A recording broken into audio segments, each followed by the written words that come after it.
Welcome to Lost in the Supermarket. My guest today is Hanneke Faber, the Global President of the Nutrition Business Group at Unilever, with sales of over $13 billion and sells in more than 150 countries. She's also a member of the Unilever Leadership Executive Committee. She's been recognized by Fortune magazine as one of the most influential international women in business. Hanneke, welcome to Lost in the Supermarket.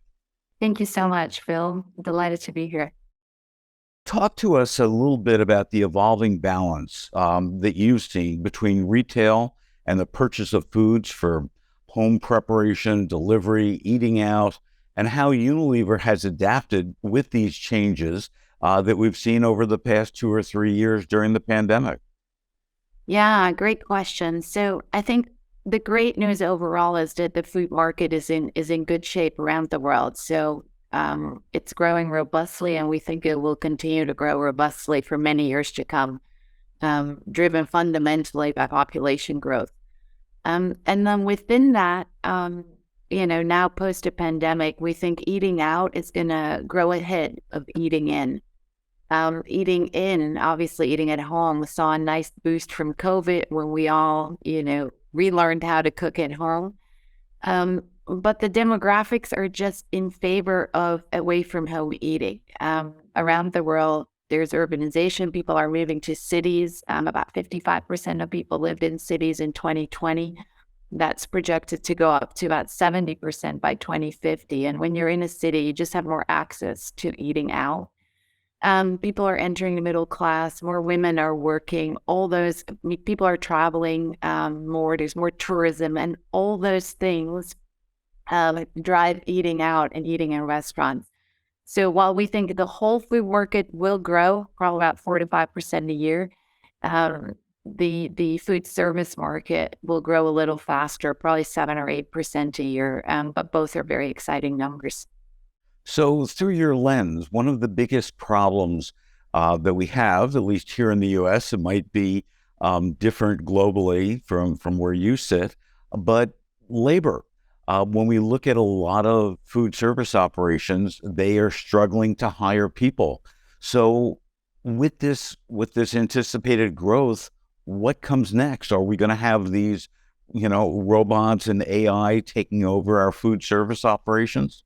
Yeah, no, it's really certainly a huge problem in the U.S. and Europe. And while we first may have thought that would go away once the pandemic ended, it hasn't gone away.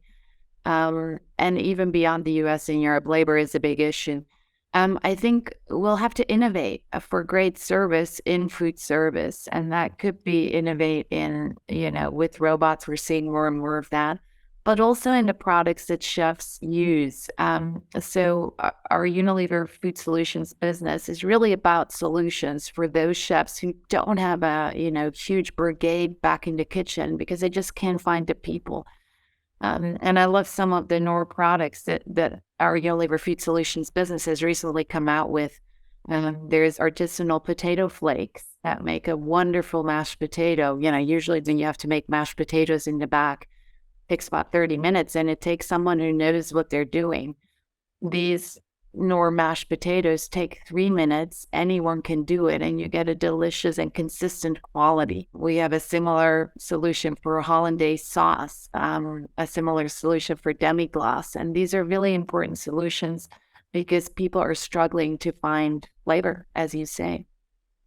So when we take a look, and it's interesting because it wasn't something I thought about, what you're really doing is focusing on how to make that backroom operation more efficient, hopefully more delicious. I've got to admit that I am a huge fan of Knorr products.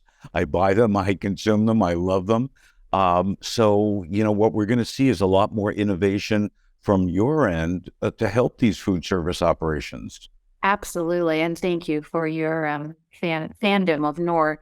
But there's many chefs around the world who are big fans of Knorr. It's probably the biggest brand back of house. And indeed, that's what we're focused on.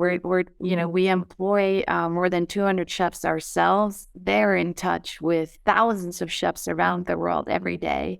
And really, we're trying to do so much more than just selling products. We're trying to figure out what are their needs in the back of the house, what are their issues. Labor is definitely at the top of the list. And how can we help them with both products and services? So when I take a look and you're talking about the chefs, I know you've just published a top 8 global menu trends. Have them in front of me. I haven't gone through all of the deck yet of what you have, but you've really done a deep dive on the expertise of over 1,600 chefs from around the world. So the global menu trends, and I'd like you to comment on a couple of them. But the first one is irresistible vegetables. Second, modernized comfort food. Third, low waste menus. Waste is clearly a major issue for all of us on the planet. Wild and pure, flavor contrast, feel good food, the new sharing, and mindful proteins. Of these 8 global menu trends, what are your 2 favorite ones that we should talk about?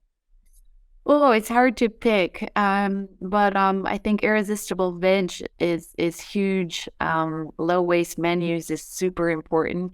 And I'm a personal fan of modern comfort food. So those would be my top 3 picks. So when we look at irresistible vegetables, you're talking a lot more than just plant-based. Yeah, absolutely. When people say plant-based, often they only think about plant-based meat, which obviously is one element of the plant-based movement. But there is so much more to vegetables and plants. So you don't necessarily have to have a plant-based burger because there's so many delicious recipes that are really just from plants. So I'm just gonna look at the trends report, but the first recipe in that trends report is a carrots four-way with moly chunks. That is just plants, but it is absolutely delicious and 5-star restaurant worthy. So um, we love cooking with plants. The world needs us, certainly us Americans and us Europeans, to eat a little bit more plants and a little bit less meat. 1/3 of all greenhouse gas emissions come from the food system, and within that 1/3, more than half is from cows. We're not asking everyone to become a vegetarian, but we would do the planet's health, but also our own health would benefit if we just ate a little less meat and a little bit more plants. So many, I would say, most consumers around the world actually recognize that they want to eat more plants, but they often don't know how. How do you cook all those recipes that you've cooked forever? And that's both chefs and consumers with plants, and that's what we're trying to help both chefs and also consumers with these types of recipes. Well, I think this approach is the correct one because when I take a look at the tens of millions of dollars that have been, in my opinion, wasted with these promotions that say, eat 5 fruits and vegetables a day or 9 fruits and vegetables a day, we haven't been able to raise consumption. And I think Yeah. for exactly the reason that you stated, yes, people want to eat more plants, but they don't know what to do with them. And just giving them a number saying, eat more doesn't solve the problem, but giving them recipes such as you're describing does make the difference. Absolutely, absolutely. And again, we're seeing that both with chefs. So the recipe I just referred to is really meant for chefs and back of house restaurants, but we're seeing it with consumers as well. When you help consumers, and again, Nor does this really well, spaghetti bolognese is one of the top dishes in Europe and the US that people cook at home. When you help them with some alternatives, you do the bolognese you always do, but instead of minced meat, you either use a plant-based minced meat from our brand, the vegetarian butcher, or another brand, or you use lentils instead. And, that you actually make a delicious bolognese the same way you've always made it, but you've swapped out one evening where you don't eat meat. And that's what we're really trying to drive. And we try to drive that in our products as well. We sell a lot of chicken stock, for example, but we're really focused also now on vegetable stock, which is also delicious. And again, doesn't require me to cook any different. When I make the dishes that I usually use chicken stock for, I now use veggie stock. So that's the way we're trying to nudge people to eat a little bit more plants and do the same for chefs.